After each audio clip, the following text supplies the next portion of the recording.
মধ্যপ্রাচ্য জুড়ে শুরু হওয়া পাল্টাপাল্টি হামলায় উদ্বেগ প্রকাশ করেছে আন্তর্জাতিক সম্প্রদায়।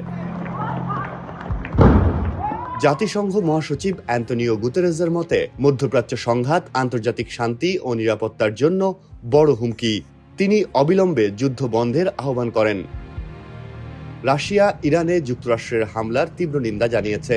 খামেনির মৃত্যুতে শোক প্রকাশ করেছে দেশটির president Vladimir Putin.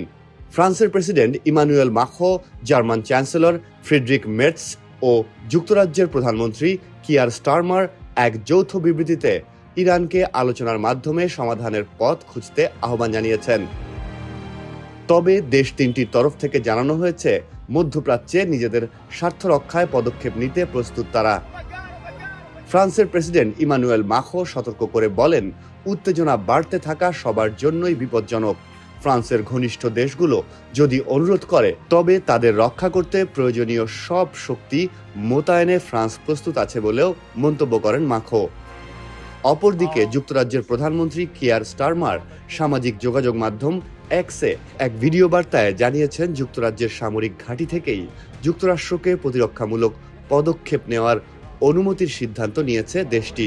The United States has requested permission to use British bases for that specific and limited defensive purpose.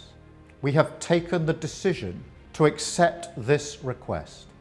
ইতালির প্রধানমন্ত্রী জর্জিয়া মেলোনির তরফ থেকে বলা হয়েছে, উত্তেজনা কমাতে বিশ্ব নেতাদের সঙ্গে আলোচনা চালিয়ে যাবে দেশটি। এদিকে ব্রাজিল সরকার যুক্তরাষ্ট্র ও ইসরায়েলের এই হামলার নিন্দা জানিয়েছে। অন্যদিকে অস্ট্রেলিয়ার প্রধানমন্ত্রী অ্যান্টনি আলবানিজ যুক্তরাষ্ট্রের নেওয়া পদক্ষেপকে সমর্থন জানিয়েছেন।